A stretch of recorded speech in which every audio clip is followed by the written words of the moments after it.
Almost 2 years nang hindi nag-usap at nagkita ang magkaibigang Aiko Melendez at Candy Pangilinan matapos ang nangyaring hidwaan. Kwento ni Aiko, mga teenager pa lang sila ni Candy nang magsimula ang kanilang friendship sa University of the Philippines Diliman kung saan sila nag-college. Si Candy ang unang nag-master initiate sa akin sa UP nung papasok ako. Imagine ha, tinarayan niya ako. Kasi sa UP Theater Arts siya yung isa sa mga pioneer dun, simulang pagbabahagi ni Aiko.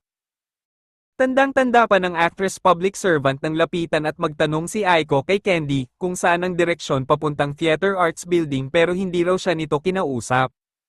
Tiningnan niya po ako from head to toe. Niligaw niya po ako sa UP. Tapos hindi ko alam magiging best friend ko pala, kwento ni Aiko Melendez.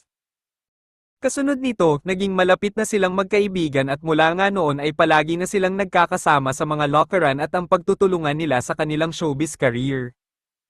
Sabi ni Candy, pinakikiusapan siya ni Aiko na tulungan siya sa kanyang pag-aartista. Minsan na rin daw ni-request ni Aiko sa isang produksyon na maging best friend niya sa isang pelikula si Candy kung saan nakasama nila si Christopher De Leon. Ang tinutukoy ni Aiko ay ang higit pa sa buhay ko na ipinalabas noong 1999. At tungkol nga sa naging hindi nila pagkakaunawaan ni Candy. Aniya nagsimula raw ang hidwaan nila ni Candy dahil sa pagiging taklisa nito, gusto ko sana na matuto, na may matuto rito, na kapag kaibigan mo, kahit nakainom ka o hindi, dapat kaibigan mo yan. Hindi ka nagiging very carefree in saying things, tactless. Because ako, kapag naging kaibigan mo ako, ipagtatanggol kita, kahit nakaharap o nakatalikod.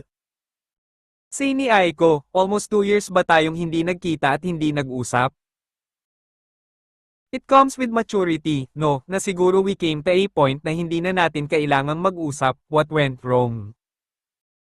Aksidente raw silang nagkita one time sa Green Hills, say ni Candy, nagpansinan tayo tapos niyakap ka ni Quentin, anak niya.